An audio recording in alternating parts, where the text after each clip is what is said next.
Como sair das dívidas? Nossa. Ponto número 1, faça a relação de todas elas. Você nunca vai pagar o que não sabe. Uma pessoa que quer sair das dívidas precisa fazer uma relação das dívidas, por ordem de prioridade. A prioridade número 1, a pessoa que está batendo na sua porta, está te ameaçando. Sim. O banco, apesar de ser uma dívida séria também, não vai bater na porta da sua casa. Sim. Quem vai bater é o vizinho que você está devendo, o familiar que você está devendo, o amigo que você está devendo, o agiota. Muitos pegam dinheiro com o agiota. Esse vai bater.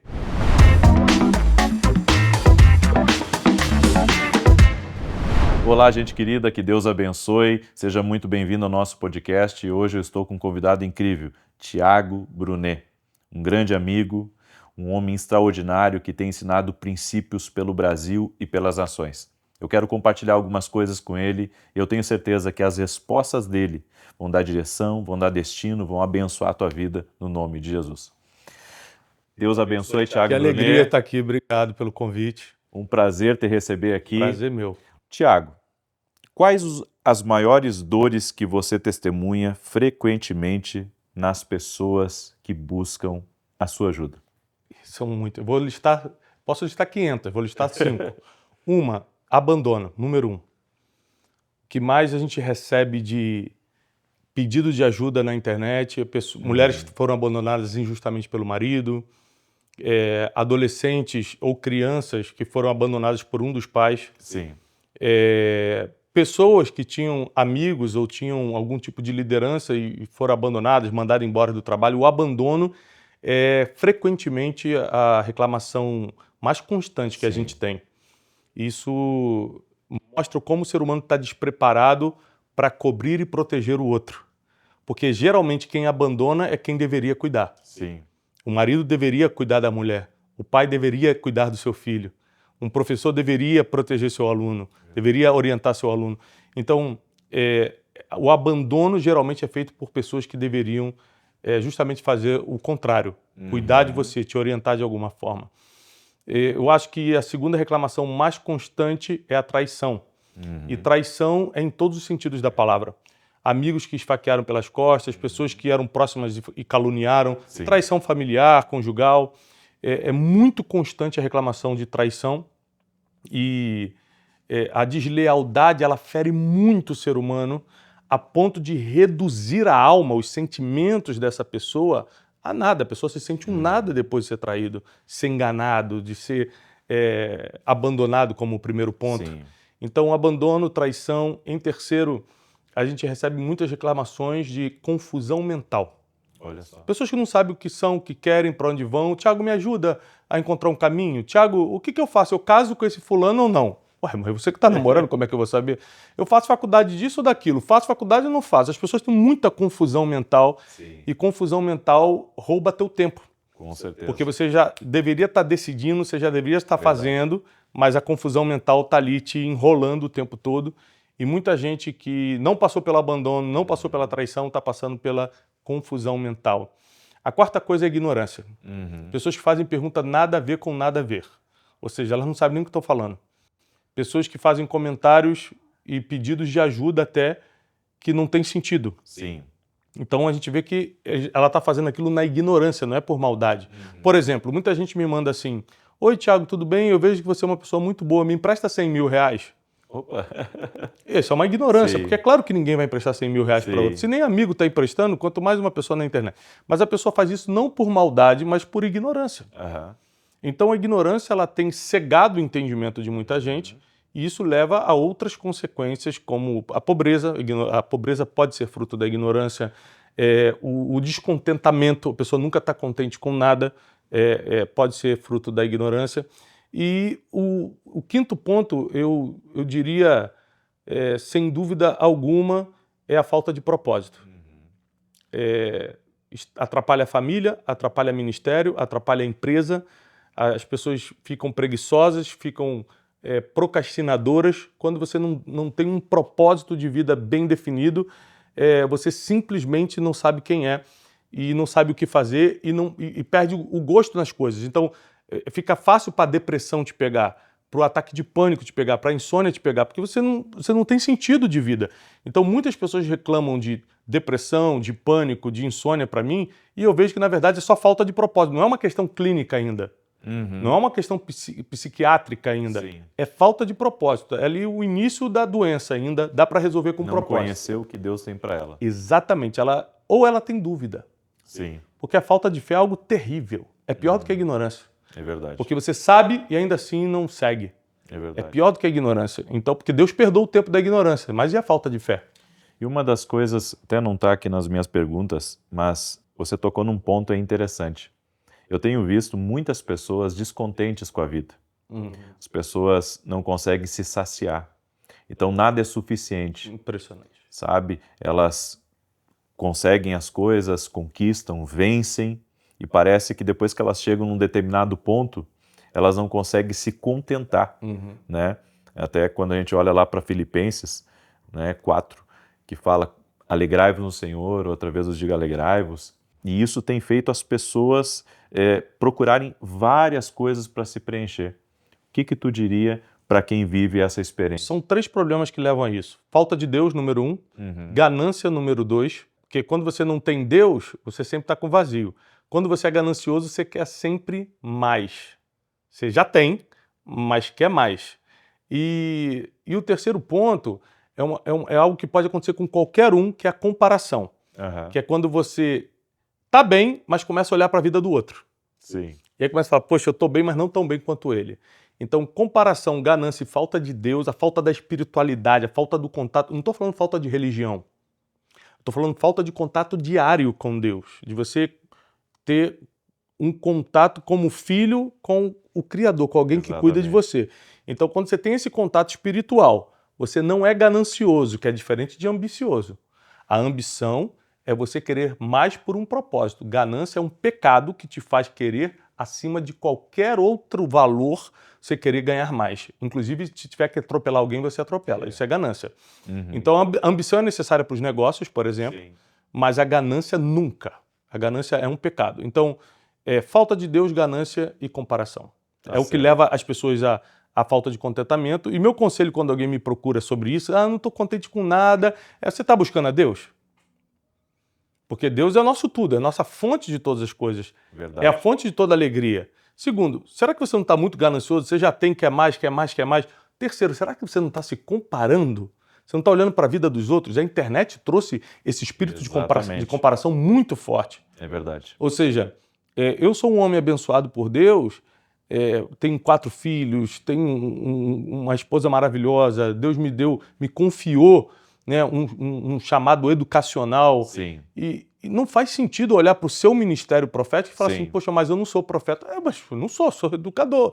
Cada um tem o seu chamado. Não faz sentido a gente ficar se comparando. Exatamente. Então, o que rouba o contentamento, que é você estar contente em qualquer momento, Sim. é a falta de Deus, a comparação e a ganância. Isso é uma coisa que Deus está sempre trabalhando na vida da gente, a questão do contentamento.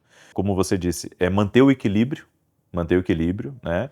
Mas ao mesmo tempo querer crescer, querer avançar, querer mais, desde que o grau comparativo não me afete. Esses dias eu atendi um rapaz que ele chegou para mim com uma pergunta estranha. Ele disse para mim que chegou num evento e ele começou a ouvir ali a respeito de crescimento, de aceleração, de avanço e coisa e tal, e ele disse que começou a se diminuir dentro do evento. Dentro do evento. Daí ele disse assim, eu entrei na crise do grau comparativo. E eu disse, crise do grau comparativo? E daí ele abriu o coração, ele disse, eu cheguei no evento e em vez de, me posicionar com aquilo, eu comecei a murchar por dentro. Porque eu comecei a ver pessoas que estavam muito mais à frente que eu, pessoas que estavam melhores que eu, pessoas que estavam num outro nível que eu, e eu comecei a murchar por dentro. Cheguei bem e saí mal do evento. Ou seja, a lei do contentamento é uma lei para todos nós. Né? E bem como tu disse, é importante a gente entender, né, que ter Deus na nossa vida e viver o nosso propósito, o desenho de Deus para a minha vida, né? Então, isso é extraordinário. Segunda pergunta que eu tinha para ti se você recomeçasse seu ministério hoje, quais seriam as coisas que você faria diferente? Eu acredito que se eu tivesse que recomeçar, eu recomeçaria com motivações melhores. Muitas coisas que me levaram a começar não foram com mais motivações, mas motivações duvidosas. Por exemplo, eu estava numa situação muito difícil, quebrado. Poxa, Deus nunca vai me levantar porque a gente acha que Deus tem obrigação de melhorar a nossa vida. E essa não é a obrigação de Deus. Então, muita coisa que eu fiz no início, eu fiz pensando em mim. E hoje eu penso nos outros. A Bíblia diz preferir uns aos outros em honra. Hoje eu faria isso bem diferente, porque eu sinto que eu só fui recompensado por Deus quando eu comecei a pensar nos outros. Enquanto eu pensei em mim, era luta atrás de luta, batendo na porta e não se abria, porque eu estava querendo algo para mim. E quando eu comecei a literalmente colocar a minha motivação, a minha compaixão nos outros, nas pessoas que eu podia ajudar de verdade, o jogo virou. Então, a primeira coisa que chegou na minha vida foi o contentamento, que é esse assunto que a gente estava falando. Eu comecei a ficar contente independentemente de quanto eu estou faturando na empresa, de quantos amigos eu tenho, se eu estou viajando para fora do país ou não. Ou seja, independentemente de como está a minha vida, eu estou contente. Mas por quê? Porque eu estou com boas motivações, eu estou servindo as pessoas, porque você ama a Deus servindo as pessoas. É verdade. É a forma mais prática de você provar o amor a Deus. Então, eu faria isso diferente. Eu acredito que todas as pessoas que querem começar algo para Deus devem começar pela motivação correta. E sempre se trata das pessoas. Por exemplo, a Bíblia diz que aquele que não cuida da própria família negou a fé é pior do que o infiel. Então, quais são as primeiras pessoas que você tem que ter uma motivação correta? Sua família. Então, primeiro eu faço pela minha família. Depois a Bíblia diz os domésticos da fé. Depois os domésticos da fé. Depois todo mundo. Então, até para você ajudar tem hierarquia. Família, domésticos da fé e depois qualquer um. Olha só. Então, quando eu aprendi isso, eu coloquei em prática, procurei não errar mais. A gente, como ser humano, sempre está aberto, a gente tem que, aquele que está em pé, cuide para não cair, né? Mas procurei não errar mais nisso e eu sinto um respaldo divino na minha vida, não porque eu sou bom, mas porque eu sigo o que está escrito. É a lei do reconhecimento. Né? Quando a gente chega na lei do reconhecimento e começa a discernir as lacunas que existem na nossa vida, e a gente começa a preencher cada uma delas com a revelação de Deus, com a direção de Deus, com a sabedoria divina, aí tu vai se tornando o homem segundo o propósito de Deus. Como sair das dívidas? Esse é um tema eu tenho bem algumas amplo, dicas. largo, né? Não, mas tem dicas práticas. Vamos lá. Ponto número 1, faça a relação de todas elas. Você nunca vai pagar o que não sabe. Uma pessoa que quer sair das dívidas precisa fazer uma relação das dívidas, por ordem de prioridade. Olha só. Então, qual é a prioridade número 1? A pessoa que está batendo na sua porta, está te ameaçando, está te envergonhando, está te diminuindo na frente da sua família, às vezes você está devendo um familiar. Então, a prioridade número 1 sempre é uma dívida pessoal, porque o banco, apesar de ser uma dívida séria também, não vai bater na porta da sua casa.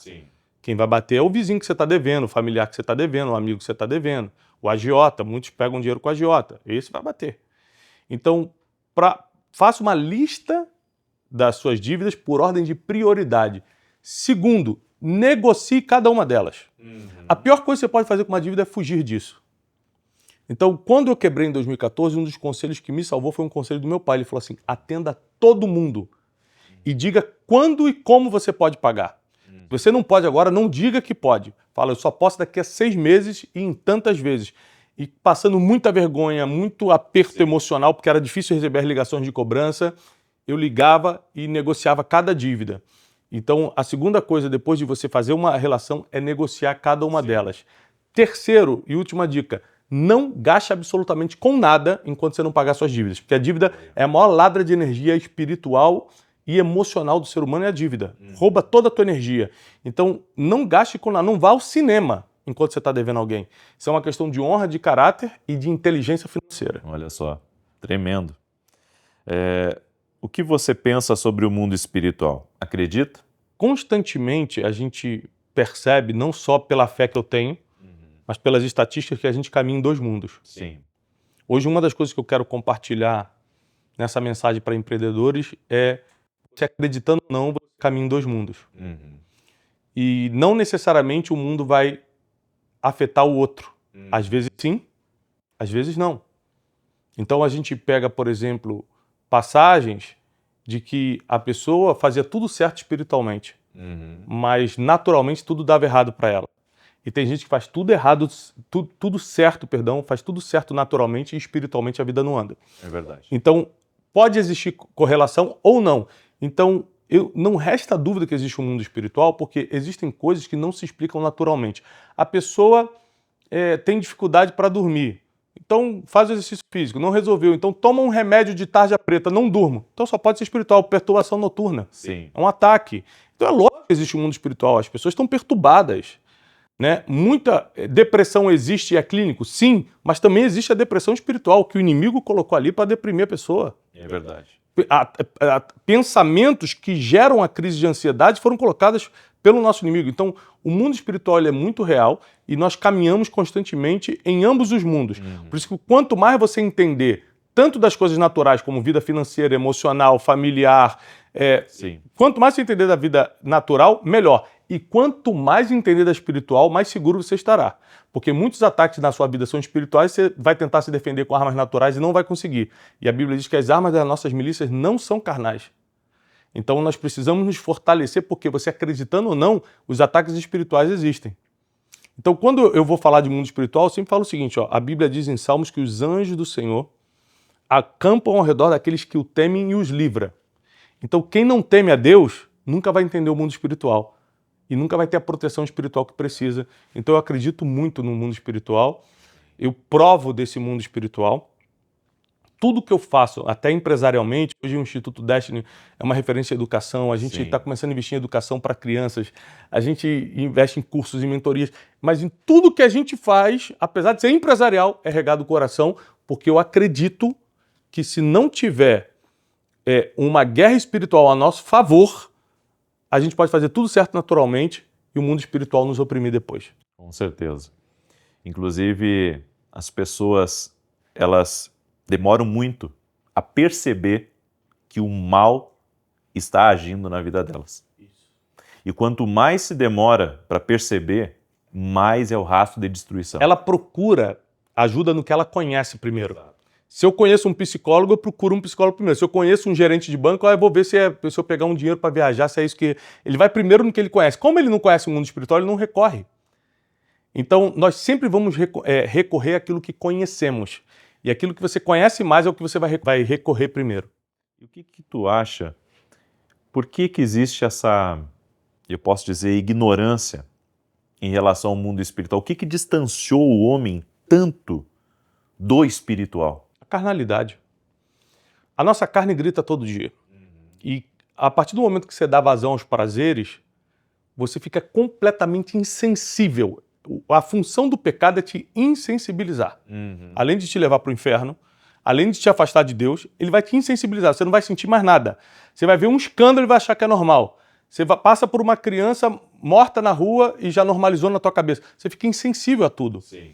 Então a carnalidade te leva para a vida pecaminosa e a vida pecaminosa anula você no mundo espiritual. Então é uma decisão que nós temos que tomar. Porque se nós queremos escutar a voz de Deus, nós precisamos ser espirituais, não carnais. O apóstolo Paulo diz que existe uma luta entre a nossa carne e o nosso espírito. É uma luta, é uma guerra, não é uma conversa. É uma guerra, é um tentando bater no outro. E quem você alimentar mais vai ganhar. Exatamente. Então como é que você quer ganhar espiritualmente se você nem orou hoje? Se você não leu um versículo da Bíblia, se você não participou de um devocional, não assistiu uma live de oração, você não fez nada. Como é que você quer se fortalecer espiritualmente? Agora, se você tem vontade de fazer algo que é errado, você faz. Se tem vontade de cumprir um prazer, você vai lá e realiza o prazer. Mas a Deus você não busca? Então a carne vai ganhar porque você alimentou mais. É verdade. E eu quero 2 perguntas para finalizar o nosso podcast aqui. Qual o papel da oração nas decisões diárias do Thiago Brunet? Eu fui criado num lar em que meu pai e meu avô eram muito de oração. Sim. Minha mãe, minha avó, todos. Então, para mim, a oração sempre foi fundamental. Mas, independentemente do aprendizado familiar, eu quero olhar um pouco para as minhas experiências pessoais. A oração, ela tem um poder de orientação espiritual muito grande. E, geralmente, nós não temos a mínima ideia do futuro, porque nós não temos essa capacidade humana em nós. E a oração é você consultar quem já te enxergou no futuro. Então, quando você ora, você consulta quem já sabe o que vai acontecer. É por isso que a oração ela deve ser a primeira coisa que você deve recorrer antes de tomar uma decisão. Você recorre a conselheiros, você recorre a mentores, você recorre a líderes espirituais, você recorre a estatísticas, a dados, tudo isso é muito importante. Mas primeiro, aquele que te viu no futuro, porque ele vai dar a resposta certa. Nos nossos dias. E vai confirmar, através dos conselhos, dos líderes espirituais, das estatísticas, ele vai confirmar depois. Mas se você busca primeiro as outras coisas e depois a oração, você sempre vai ficar confuso. Porque as estatísticas podem mostrar uma coisa, os conselheiros podem dizer outra, teu pai e tua mãe podem te dar outra dica e a oração te dá uma orientação completamente diferente. Você fala, quem vou seguir? Então, começando com oração, você nunca fica perdido. Já recebeu ideias, estratégias divinas na oração? Só. Eu posso confessar publicamente que não existe nada de bom intelectualmente em mim para construir o que Deus me permitiu construir. Tudo foi através da oração. Olha que bênção. Eu não teria tido a ideia do Instituto Destiny, eu não teria tido a ideia do método, eu não teria tido a ideia dos livros. Cada título de livro, cada coisa que eu fiz foi através da oração. E eu não sou super espiritual, não fico 10 horas orando por dia, não. Tem gente que acha que é quantidade de tempo, não, é qualidade, é entrega do coração. Às vezes de manhã eu fico 15, 20 minutos na presença de Deus antes de sair para trabalhar, mas é de verdade, é quebrantado, é com o coração rasgado na presença de Deus. Eu falo, Deus, não deixa eu sair de casa hoje sem uma direção. Me dá sabedoria, me dá proteção, cuida dos meus filhos. E é uma oração tão sincera que Deus tem respaldado através de ideias, sim, capacidade, unção para realizar, mentalidade, oportunidades, portas abertas, tudo isso é função da oração. Através da oração. Através da oração. Uma pergunta para ti. Já teve dia que a fome por orar foi mais forte do que outros dias? No sentido de, sabe, aquele sentimento, eu preciso orar, preciso parar com tudo que eu estou fazendo aqui e eu tenho que entrar no quarto para orar? Geralmente essa fome vem quando a gente está em alguma necessidade. Essa é a verdade. O ser humano é inconstante, sim, em todos os seus caminhos. E por isso que, para você ser uma pessoa espiritual, você precisa ser disciplinado. Sim. Porque senão você vai se guiar por sentimentos. Hoje eu não estou bem, não vou orar muito. Ou então só vou orar pedindo, não vou agradecer porque eu estou mal. Sim. A gente precisa construir uma disciplina de orar independentemente da nossa situação atual. Então, o apóstolo Paulo nos ensina a orar, ele fala assim, você se apresenta a Deus com súplicas, orações, intercessões e ações de graças. Então, cada um significa uma coisa. Oração é falar com Deus, súplica é pedir a Deus, ações de graça é agradecer a Deus, intercessão é você orar por alguém, e não por você. Sim. Então, você tem 4 caminhos aqui que você não tem como orar menos de 10 minutos, porque são 4, só para você agradecer a Deus. Quantas coisas você tem para agradecer? Está respirando, está vivo, está com seu emprego, está num curso como esse. Tem muita coisa para você agradecer a Deus. Você não vai praticar ação de graças hoje? Não, tem que praticar. Eu tenho que agradecer a Deus. Depois eu vou suplicar. Deus, tem misericórdia dos meus filhos. Senhor, guarda a minha casa. Senhor, olha minhas finanças. Sim. Senhor, minha saúde mental, que está difícil manter a saúde mental nesse mundo louco. Aí você suplicar. Depois você vai interceder. Senhor, meu irmão, meu pai, minha mãe, meu colega de trabalho e tal. E depois você fala com Deus, você se relaciona. Senhor, como é bom estar na tua presença e tal, que são as orações. Então, se a gente aprender o caminho que o apóstolo Paulo nos ensinou, a gente vai levar uma vida de oração muito mais intensa. Sim, verdade. Não vai ter como ser rapidinho, não vai ter... Tem gente que fala assim, mas eu não tenho o que falar. Gente, não é possível. É tanta coisa que a gente tem para falar com Deus, né? E, inclusive, eu tenho 2 tipos de orações que eu faço constantemente. A silenciosa, que eu estou assim parado, olhando para o nada, mas a minha mente está, Senhor, tem misericórdia, faz isso, aquilo, olha para aquela situação e tal. E aquela de guerra, que é eu andando de um lado para o outro, falando, Deus, olha a minha situação. Essa é quando a gente está mais desesperado, quando a gente está precisando de uma resposta. Então, existem vários estilos de oração, não existe o certo e o errado, existe aquele que te conecta com Deus. Já acordou no meio da madrugada sendo chamado por Deus para oração? Ou seja, estava dormindo e de repente acordou por causa de um sonho ou por causa que sentiu uma ansiedade e veio aquele desejo de levantar da cama e ir orar? muito, até com ataques espirituais mesmo. Sim. De você sentir uma opressão e falar, que isso? Eu não posso sentir isso, porque a Bíblia diz que o sono é dos justos. Exatamente. Então eu tenho que dormir. E aí Deus me levou em oração, mas nesse caso de oração de batalha espiritual. Senhor, eu repreendo todo o mal. Tudo que está tentando afetar meu sono, minha paz, minha saúde, meus filhos, minha casa, meu casamento, minhas finanças, repreendendo. E já aconteceu de Deus me chamar só para um relacionamento de amizade, falar com Ele à noite. Já aconteceu de eu acordar 3 horas da manhã e acordar com o sentimento de eu preciso falar com Deus. E eu simplesmente dobrar os joelhos e falar, Deus, o que você quer? Eu estou aqui. E ter um tempo com Ele, sabe? Então... Deus, ele sempre chama não quem é muito preparado, mas para quem está disponível. Boa. Deus vai sempre falar contigo no limite da tua disponibilidade. Muitas vezes a gente é despertado por Deus para cancelar uma agenda maligna. Sim. Deus fala conosco muitas vezes na madrugada, nos levando a orar, até nessas orações de guerra espiritual, de batalha, porque existem agendas do maligno preparadas no caminho. Às vezes na tua saída de casa, às vezes na vida de um dos teus filhos. Então, e a última pergunta, Tiago Brunet acredita no sobrenatural de Deus? Eu vivo o sobrenatural. Não existe nada na minha vida de bom, de ruim eu consigo te explicar naturalmente. Fiz essa besteira, fiz isso, caí nisso, naquilo.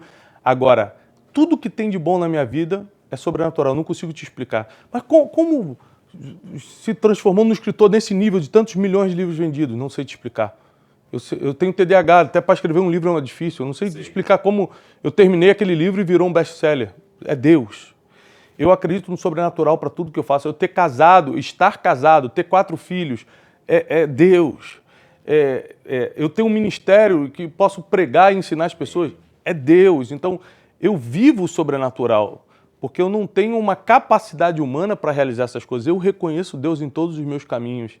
E eu sei que eu faço a minha parte, porque se a gente não fizer a nossa parte, eu vou pregar sobre isso hoje, mas é Deus. A primeira porta é Deus, a inspiração é Deus, o motivo é Deus quem faz as coisas acontecerem. Eu sempre vi uma frase que repete muito. Deus não divide a sua glória com ninguém, né? E isso é tremendo porque isso mostra o tanto de batalhas que tu passaste e o tanto que tu desenvolveu uma dependência de Deus. E isso é extraordinário, porque um coração quebrantado, um coração contrito, essa é uma adoração, né? Eu estou numa sequência de mensagens ministrando só sobre adoração, nos domingos na igreja. E a adoração genuína que Deus pede de nós é a rendição aos princípios e à direção dele. Quando o homem consegue render o seu coração a um princípio, a uma direção de Deus, é essa adoração que Deus quer. Então, é dessa maneira que a gente reconhece os adoradores, né? A Bíblia diz que aquele que tem os meus mandamentos e os guarda, esse é o que me ama. É verdade. E aquele que me ama será amado pelo meu Pai, e eu também o amarei e me manifestarei para ele. Então, a manifestação de Jesus tem a ver com o cumprimento de um mandamento. É verdade. E não com você ficar chorando, caído no chão. Com certeza. Então, você pode chorar e cair no chão na presença de Deus, mas a Bíblia diz que ele só vai se revelar e se manifestar para você se você guardar os mandamentos. Amém. E para encerrar, era a última pergunta, mas eu tenho mais uma, só para... Eu acho que está sendo muito, muito bom, até para quem está aí com a gente. Qual que é a importância para ti hoje da tua família, da tua esposa, dos teus filhos, em relação à igreja? A igreja, eu vou falar primeiro socialmente e depois espiritualmente. Sim. A igreja é a maior formação social de um ser humano. Se você quiser desespiritualizar a igreja, ainda assim, eu não tenho encontro com Deus na igreja, ainda assim, socialmente, ela é o melhor ponto social que existe. É onde pobre e rico podem frequentar, preto e branco, quem acredita e quem não acredita. Sim. É onde as crianças aprendem a falar em público, aprendem a se socializar. Os maiores músicos do mundo começaram na igreja, aprende música, aprende um monte de coisa. E é de graça. Sim. Então, a igreja é democrática, é social, é algo impactante na vida de uma pessoa. Então, quanto mais você levar seus filhos à igreja, quanto mais sua família estiver na igreja, mais socialização correta você vai ter. Agora, vamos levar para o lado espiritual. Sim. A igreja é a porta dos céus na terra. Tiago, eu preciso ir para a igreja para ter um encontro com Deus? Não, Deus está em qualquer lugar. Mas onde você vai encontrar educação mais fácil? Na escola ou no parque? Na escola. Onde você vai encontrar paz mais fácil? Em casa ou na boate? Em casa. Onde você vai encontrar Deus mais fácil? Em qualquer lugar ou na igreja? É verdade. Porque a igreja foi construída para ele se manifestar, para a palavra dele ser pregada. Sim. Então não é que você não possa encontrar Deus em qualquer lugar, é que a igreja foi criada para isso, é muito mais fácil lá. Então para que você vai lutar contra as estatísticas? Temos que estar na igreja. Muito obrigado por esse podcast, muito obrigado por esse compartilhar. Tenho certeza que foi incrível. Que Deus abençoe a todos. Até mais.